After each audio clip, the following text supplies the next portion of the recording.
High Commander Vexter stood at the command deck of the Zyraxian flagship Eternal Dominion, his scaled fingers trailing over the holographic display of the blue planet below. Behind him, his subordinates worked silently, monitoring the primitive civilization they had discovered. Earth, a water-rich world that would make a perfect addition to the Empire's expanding territory. "Their technology level?" Vexter asked, his voice carrying the characteristic metallic resonance of his species. Strategic analyst Murax consulted her data streams. "Remarkably uneven, High Commander. They've achieved nuclear capabilities and basic space travel, but their weapons are crude. They still burn fossil fuels for energy." Vexter's secondary eyes blinked in amusement.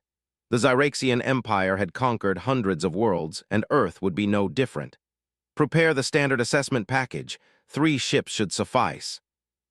Deep beneath the Rocky Mountains, in a facility unknown to 99.9% of Earth's population, Dr. Marcus Blackwood stared at his quantum detection array with growing concern. The Australian physicist had spent 15 years working for the Terrestrial Defense Initiative, TDI, but this was the first time he'd seen readings like these. "Director Patel," he called out, his fingers flying over the holographic interface. "You need to see this." Rajesh Patel, director of the TDI, emerged from his office. Unlike most government agencies, the TDI operated with minimal bureaucracy. When your job was protecting Earth from potential alien threats, you couldn't afford red tape. "The quantum distortions are massive," Marcus explained, pointing to the energy signatures. 3 vessels, each roughly the size of an aircraft carrier, just dropped out of FTL near Jupiter. Patel's expression remained calm, but his eyes betrayed his concern. "Active Protocol Omega," he commanded. Around the globe, 27 similar facilities received the alert.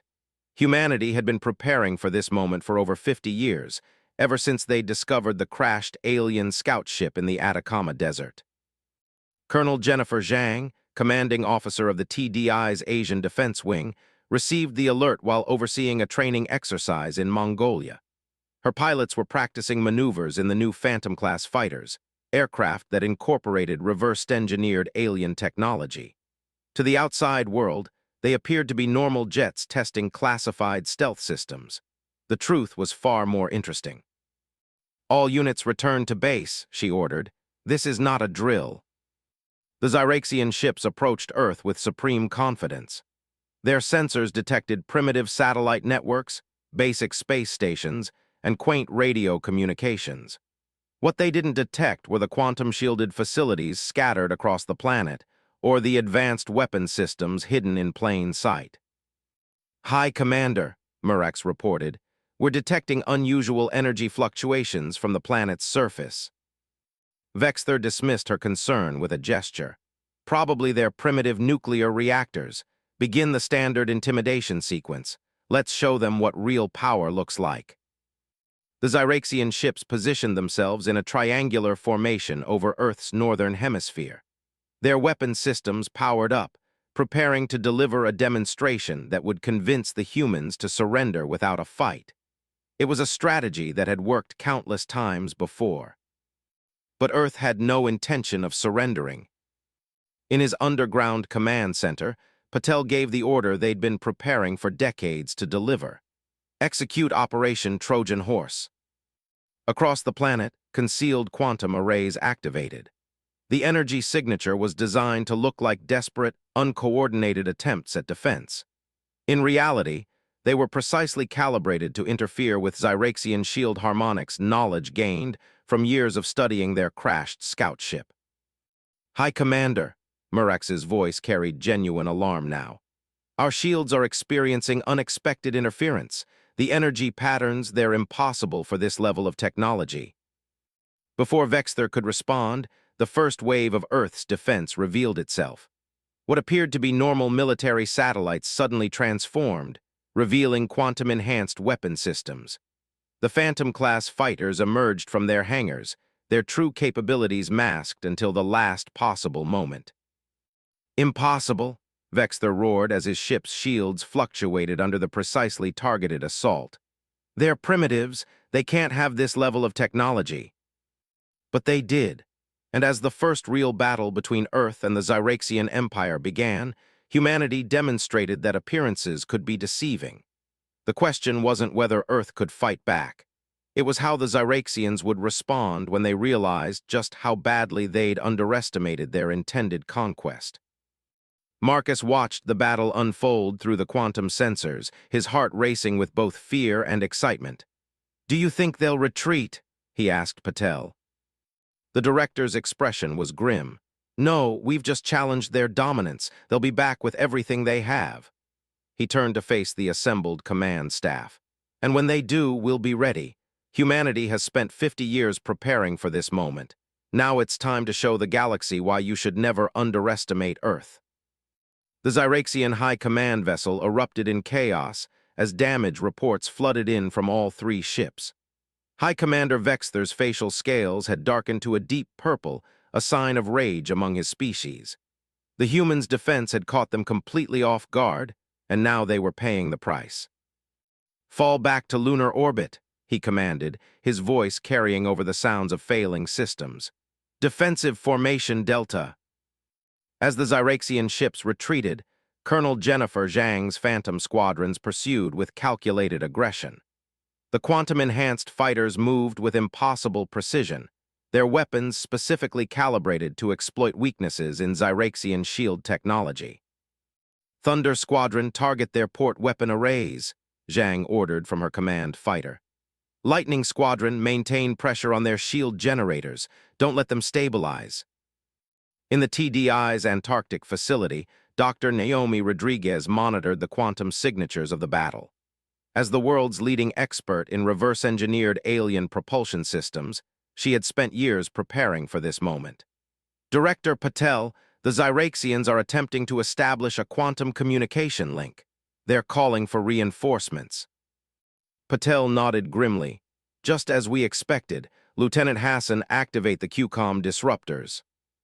Throughout Earth's orbit, hidden satellites came online, creating a web of quantum interference. The Zyraxians might eventually get a message out, but not before Earth could prepare its next phase of defense. On the Eternal Dominion's bridge, strategic analyst Murax worked frantically to understand what was happening. "High Commander, these humans, their technology is impossible. The energy signatures we're detecting.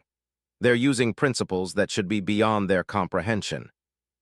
Vexther slammed his fist into a nearby console, leaving deep dents in the metallic surface. "The scout reports were wrong. Everything was wrong. How could we miss this level of advancement?" "Sir," a junior officer called out, "we're detecting more vessels launching from the planet's surface, but these readings don't make sense. They're using some kind of hybrid technology we've never seen before." Rising from Earth's oceans came humanity's next surprise. The Leviathan-class submarines, massive vessels combining human ingenuity with reversed-engineered alien tech, had remained hidden from Zyraxian sensors by masking their signatures within Earth's natural electromagnetic field. Admiral Diego Montoya stood on the bridge of the TDS Kraken, the lead vessel of the Leviathan fleet. "All vessels, surface and engage. Show these aliens why Earth's oceans have always been our greatest ally." The Leviathans breached like mechanical whales, their quantum artillery already tracking Zyraxian targets. They had been built in secret underwater facilities, their very existence known only to a handful of people on Earth. Now they revealed themselves in spectacular fashion, their first volley of quantum torpedoes streaking through the sky like artificial comets. In the Rocky Mountain facility, Marcus Blackwood watched the battle unfold with a mixture of pride and anxiety. "The Leviathans performed even better than our simulations suggested," he told Patel. "But the real test is still coming." "Indeed," Patel agreed. "The Zyraxians won't take this humiliation lightly. Their entire empire is built on the assumption of their technological superiority. We've just challenged that assumption in the most public way possible." Colonel Zhang's voice crackled over the quantum comm. "The enemy vessels are attempting to regroup behind the moon. Their shields are down to 40% efficiency, and we've disabled most of their primary weapon systems." "Let them retreat," Patel ordered. We've made our point, now we prepare for their real attack. High Commander Vexther stared at the battle damage assessment with barely contained fury. One of his ships was severely crippled, its quantum core barely stable. The other two, including his flagship, had suffered significant damage to their weapons and shields. But worse than the physical damage was the blow to Zyraxian pride. "Send the emergency quantum burst," he ordered. "Maximum power, I don't care if we burn out the transmitter. The Empire must know what we face here." Murax worked to comply, but the humans' interference made it difficult. "Sir, it will take time to punch through their disruption field, and there's something else you should see." The tactical display showed new data about Earth's defensive capabilities. The humans hadn't just copied Zyraxian technology, they had improved upon it, created hybrid systems that shouldn't have been possible. Their quantum weapons were crude by Empire standards, but they were also unpredictable, making them harder to defend against. "How long have they been preparing for this?" Vexther wondered aloud. "The scout ship we lost. They must have found it, studied it, but this level of advancement, it's unprecedented." Back on Earth, humanity's defenders began preparing for the next phase of the conflict. The Phantom squadrons returned to their hidden bases, the Leviathans submerged once more, and the orbital defense platforms resumed their camouflaged state. To any casual observer, Earth once again appeared to be a relatively primitive world. Dr. Rodriguez worked with her team to analyze the battle data. "Their shield harmonics are more complex than we thought," she reported. "But now we have real combat data to work with. We can improve our weapons' effectiveness." "How long do you need?" Patel asked. "A few days, maybe a week to implement the upgrades. The question is, do we have that long?" Colonel Zhang landed her Phantom fighter and immediately joined the strategic discussion via quantum link. "The Zyraxians will return with a full battle fleet. We bloodied their nose, but now they'll come at us with everything they have." "Then we'll give them everything we have," Patel declared. "Humanity didn't spend 50 years preparing for this fight just to lose when it finally came. Activate all sleeper facilities. It's time to show the Zyraxian Empire why Earth was never going to be an easy conquest." As news of the battle spread through classified channels, the world's hidden defense network hummed with activity. In underground bases, secret facilities, and underwater installations, humanity's guardians prepared for the greatest fight in Earth's history. The first battle had been won, but the war was just beginning. The massive Zyraxian battle fleet emerged from quantum space near Mars, their arrival turning the red planet's sky into a constellation of artificial stars. 30 capital ships, each one dwarfing the vessels from the first attack, moved into formation. At their center, the new flagship Imperial Vengeance carried Grand Marshal Kexnar himself, the Empire's supreme military commander. "Show me this troublesome world," Kexnar commanded. His ceremonial armor, inscribed with the records of 100 conquered worlds, gleamed in the dim light of the bridge. The holographic display materialized, showing Earth rotating peacefully below. High Commander Vexther stood at attention, his previous failure evident in his rigid posture. "The humans have hidden capabilities, Grand Marshal. They've somehow adapted our technology." "Silence," Kexnar's tail lashed in irritation. "I've reviewed your reports. Your incompetence has forced me to redirect the Empire's main battle fleet from the Andromeda campaign. We will crush these humans so thoroughly that none will dare challenge us again." In the TDI's Himalayan facility, Dr. Marcus Blackwood worked frantically with Dr. Rodriguez to enhance Earth's defensive systems. The quantum sensors had detected the Zyraxian fleet's arrival, and their numbers were staggering. "Their ships are more advanced than the ones we studied," Rodriguez noted, her fingers dancing over the holographic controls. "The quantum signatures are at least 3 generations beyond the technology from the crashed scout ship." Director Patel's image appeared on the main screen, linked from the Rocky Mountain Command Center. "What's our status?" "We've upgraded 70% of our defense grid," Marcus reported. "The Phantom squadrons are all equipped with the new quantum disruptors, and the Leviathan fleet has completed their shield modifications. But against this many ships, He left the implications hanging. "We have one advantage they don't expect," Patel replied. "Activate Project Oracle." Deep beneath the Pacific Ocean, in a facility built into the Mariana Trench, Dr. Yuki Tanaka received the authorization code she'd waited years to use. Project Oracle was her life's work, a quantum AI system built from scratch using principles learned from the alien technology. "Oracle is online," she announced, her voice carrying to TDI facilities worldwide. "The quantum prediction matrix is analyzing Zyraxian battle patterns from the first engagement."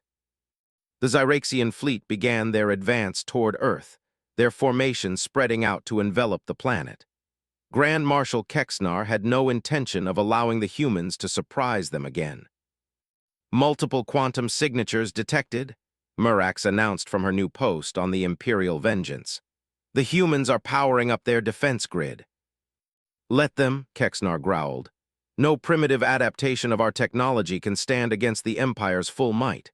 Begin the attack sequence." The space around Earth erupted in a symphony of destruction. Zyraxian quantum beams lanced toward the planet, only to be met by Earth's upgraded shield network. The human defenders had learned from the first battle, and their hybrid technology proved more resilient than the Zyraxians expected. Colonel Zhang led the first counterattack, her phantom squadrons emerging from hidden bases worldwide. "Oracle, we need tactical predictions," she commanded as her fighters engaged the Zyraxian vessels. Dr. Tanaka's quantum AI processed the battle data in real time, its hybrid human-alien algorithms analyzing patterns no organic mind could comprehend. "Quantum analysis suggests their fleet formation has a weakness at these coordinates," Oracle responded, highlighting sectors on the tactical display. Admiral Montoya's Leviathan fleet surfaced at strategic points across Earth's oceans, their upgraded weapons specifically targeting the vulnerabilities Oracle had identified. "All vessels, concentrate fire on the designated coordinates. Show them the true power of human innovation." The battle that followed was unlike anything Earth had ever seen. Zyraxian capital ships unleashed devastating barrages, but the human defenders responded with surprisingly effective tactics. Oracle's predictions allowed Earth's forces to anticipate and counter the Empire's standard battle strategies. "Impossible," Kexnar raged as another of his ships reported critical damage. "Their defensive capabilities are evolving during the battle. How are they adapting so quickly?" In the Mariana Trench facility, Dr. Tanaka monitored Oracle's performance. The AI was learning and evolving faster than even she had anticipated, its quantum processors combining human creativity with alien computational power. "They're trying to establish a new attack pattern," Oracle reported, "updating defensive coordinates now." But even with Oracle's assistance, Earth's defenders were taking heavy losses. Several Phantom squadrons had been destroyed, and 2 Leviathans had been critically damaged. The sheer firepower of the Zyraxian fleet was overwhelming. "We need to change the game," Director Patel announced to his command staff. "Dr. Rodriguez, is the Prometheus device ready?" Rodriguez checked the status of the experimental weapon they'd developed. "It's untested, sir. We don't know if." "We're out of options. Prepare for deployment." As the battle raged on, humanity prepared to unveil its most ambitious creation, a weapon that combined Earth's greatest strength with the Empire's own technology against them. The Prometheus device represented humanity's ultimate gamble, a testament to human ingenuity and determination. Grand Marshal Kexnar noticed the change in Earth's defense pattern too late. "What are they doing?" he demanded as new energy signatures appeared across the planet's surface. "What is this new weapon?" The answer would shake the very foundation of the Zyraxian Empire's belief in their technological superiority. Earth wasn't just fighting back. It was about to demonstrate why underestimating human creativity was the Empire's greatest mistake. The Prometheus device wasn't just one weapon. It was a network of quantum-enhanced installations strategically hidden across Earth's magnetic field lines. Dr. Rodriguez had conceived it after realizing that the Zyraxians' advanced technology had one critical weakness: their overwhelming reliance on quantum mechanics. "All stations report ready," she announced from the Himalayan facility. The holographic displays showed the complex web of quantum fields surrounding Earth, invisible to normal sensors but crucial to their defense. Activating primary sequence. In the Mariana Trench, Dr. Tanaka's Oracle AI calculated the precise timing needed. Quantum field synchronization in 3, 2, 1. The effect was immediate and devastating. Earth's magnetic field, artificially strengthened and manipulated by the Prometheus network, began to interfere with the Zyraxian fleet's quantum systems. Their advanced technology, so dependent on quantum coherence, started to malfunction. On the bridge of the Imperial Vengeance, chaos erupted. "Grand Marshal," Murax called out in alarm. "Our quantum cores are experiencing unprecedented interference, shield efficiency dropping across the fleet." Kexnar watched in disbelief as his mighty armada began to falter. "Impossible! Their magnetic field! They've weaponized their entire planet." Director Patel's voice carried across all TDI channels. "All defense forces, execute Operation Thunderbolt. This is what we've trained for." Colonel Zhang led her remaining Phantom squadrons in a coordinated strike. The fighters' hybrid engines, designed to function in both quantum and conventional modes, were unaffected by the magnetic disruption.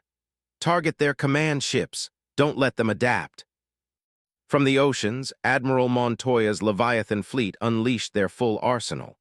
The massive submarines had been built with this strategy in mind, their weapons systems specifically designed to operate within Earth's enhanced magnetic field. Multiple targets locked. Fire everything. In orbit, hidden defense platforms revealed their true nature. What the Zyraxians had dismissed as primitive satellites transformed into weapon platforms, their quantum magnetic hybrid weapons precisely calibrated to exploit the enemy's weakness. Dr. Marcus Blackwood monitored the battle from his station, watching as 50 years of preparation paid off. The magnetic disruption is cascading through their fleet. Their quantum cores can't maintain coherence. But the Zyraxian Empire hadn't conquered half the galaxy by giving up easily. Grand Marshal Kexnar proved why he held his position, quickly adapting to the situation. "Switch all ships to emergency protocols, reroute power through secondary systems." "Sir," Murax reported, "we're losing quantum capabilities, but our conventional weapons are still functional. We can still fight." "Then fight we shall. Show these humans why we are the greatest military force in the galaxy." The battle entered a new phase. The Zyraxians, stripped of their most advanced technology, relied on their vast experience and still formidable conventional weapons. Earth's defenders, while holding the advantage, faced an enemy that refused to be defeated easily. In the Rocky Mountain Command Center, Patel received damage reports from around the globe. The Prometheus device was working, but maintaining the enhanced magnetic field was putting immense strain on Earth's power grid. Cities worldwide began experiencing blackouts as more energy was diverted to the defense network. "Dr. Tanaka," he called out, "how long can Oracle maintain these calculations?" "The AI is stable," she responded, her voice tense with concentration. "But the Zyraxians are adapting faster than predicted. They're learning to operate within the magnetic interference." Colonel Zhang's voice crackled over the quantum comm. "We've lost 3 more squadrons. Even with their quantum tech down, their ships are incredibly tough." Admiral Montoya added his report. "The Kraken took heavy damage. We had to submerge to avoid destruction. These aliens know how to fight, with or without their advanced systems." Dr. Rodriguez worked frantically at her station, trying to strengthen the magnetic interference. "The Prometheus network is at maximum power. If we push it any harder, we risk permanent damage to Earth's magnetic field." In orbit, the battle had devolved into a brutal exchange of firepower. The Zyraxian ships, while handicapped, were still massive war machines with centuries of combat experience. Earth's defenders found themselves in a war of attrition against an enemy that simply refused to accept defeat. On the Imperial Vengeance, Kexnar watched his tactical displays with growing fury. His fleet was damaged but not beaten, trapped in a grinding battle against a supposedly inferior species. "Bring us closer," he commanded. "If we must fight without our quantum weapons, then we'll destroy their cities from low orbit." Murax coordinated the fleet's movements, adapting to their reduced capabilities. "Sir, we're detecting new energy signatures from the planet. Something's happening." Dr. Tanaka's voice carried an edge of excitement as she reported to TDI Command. "Oracle has completed its analysis. We've identified a pattern in their adaptive strategies, transmitting tactical data now." The AI had done what it was designed to do: learn and predict. Even as the Zyraxians adapted to Earth's defenses, Oracle was analyzing their every move, calculating countermeasures, and updating Earth's battle strategy in real time.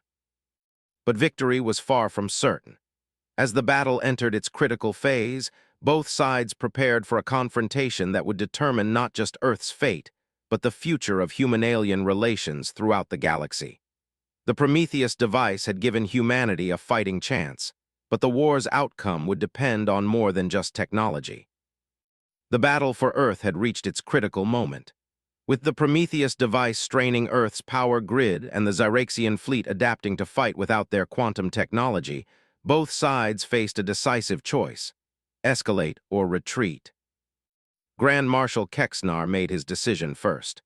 "Bring all remaining ships into low orbit," he commanded.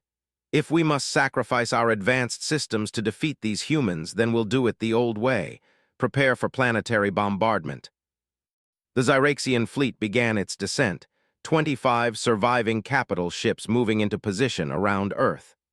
Their quantum systems were crippled, but their conventional weapons could still reduce cities to ash. In the Mariana Trench facility, Dr. Tanaka watched Oracle's predictions with growing concern. "Director Patel, Oracle has calculated their likely targets. They're positioning to strike our largest population centers simultaneously." "Then it's time for our final gambit," Patel responded. "Dr. Rodriguez, initiate the Prometheus Protocol's second phase."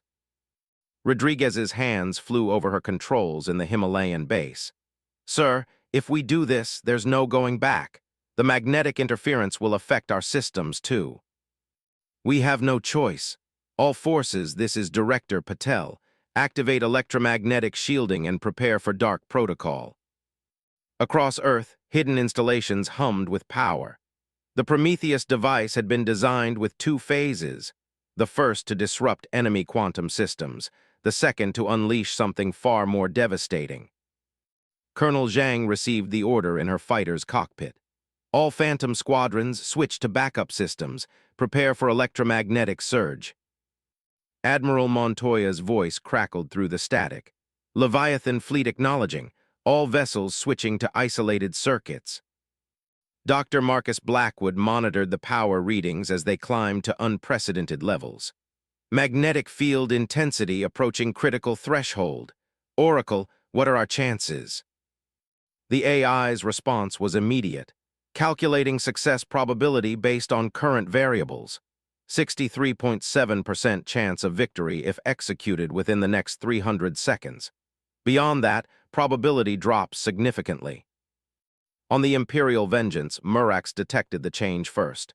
"Grand Marshal, the magnetic interference is changing. These readings make no sense." Before Kexnar could respond, Earth struck. The Prometheus device's second phase activated, releasing a concentrated electromagnetic pulse unlike anything in human or Zyraxian history. The planet's magnetic field, already strengthened and manipulated by the device, became a weapon in itself. The pulse swept through space like an invisible tsunami.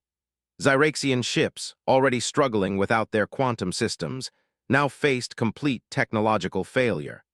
But humanity's defenders had prepared for this moment, their hybrid technology designed to survive what their enemies could not. "All ships fire," Admiral Montoya commanded. The Leviathan fleet unleashed their electromagnetic-hardened weapons, striking the vulnerable Zyraxian vessels with devastating accuracy. Colonel Zhang's Phantom squadrons weaved through the Chaos, their targeting systems guided by Oracle's predictions. Multiple direct hits, their shields are completely down. On the Imperial Vengeance, Kexnar watched in horror as his mighty fleet began to fall. How? He demanded. How could they have developed this level of technology without us knowing? Murax, still at her post despite the failing systems, finally understood. Sir, they didn't just copy our technology, they reinvented it. They took our quantum systems and combined them with their own understanding of electromagnetic forces. They created something entirely new. The battle's outcome became clear as more Zyraxian ships lost power, their crews forced to abandon ship as systems failed catastrophically. The mighty Imperial fleet, pride of the Zyraxian Empire, was being defeated not by superior technology, but by human ingenuity. In the Rocky Mountain Command Center, Patel watched the victory unfold. But celebration would have to wait. Earth's power grid was on the verge of collapse, and the enhanced magnetic field was causing widespread atmospheric disturbances. Dr. Rodriguez, begin power-down sequence, he ordered. All forces move to secure disabled enemy vessels. Dr. Tanaka, have Oracle calculate safe landing zones for the escape pods. As the electromagnetic pulse dissipated, Grand Marshal Kexnar faced the most humiliating moment of his career. His flagship, powerless and drifting, could only watch as Earth's defenders systematically disabled or captured his remaining ships. Signal our surrender, he commanded, his voice heavy with defeat. The Empire must know what happened here. These humans, they've changed everything. Hours later, as Earth began its recovery, the leaders of the TDI gathered to assess the aftermath. The victory had come at a great cost. Cities worldwide were still without power. The atmosphere would take weeks to stabilize, and thousands of lives had been lost in the fighting. What happens now? Marcus asked, looking at the holographic display showing the captured Zyraxian ships. Now, Patel replied, we show them why Earth chose a different path. We didn't just defeat them, we innovated beyond them. The Empire built its power on conquest. We built ours on adaptation and creativity. Dr. Tanaka added, Oracle predicts the Empire will be forced to reconsider its expansion policies. This defeat will reshape their entire civilization. And reshape ours, Rodriguez noted. We can't go back to pretending we're alone in the galaxy. Humanity just announced itself to the stars in the most dramatic way possible. The Zyraxian Empire had chosen Earth as their target, expecting an easy conquest. Instead, they had awakened a sleeping giant, one that had spent decades preparing in secret. Humanity had proven that the path to the stars didn't require following in the footsteps of others. It could forge its own way, combining the best of both worlds to create something entirely new. As the sun rose on a changed Earth, humanity looked to the stars not with fear, but with confidence. They had faced the galaxy's greatest empire and emerged victorious. The future would bring new challenges, but Earth had proven it was ready to meet them. The Empire's mistake hadn't just been underestimating humanity's technology, it had been underestimating humanity itself. And that was a mistake the galaxy would never make again.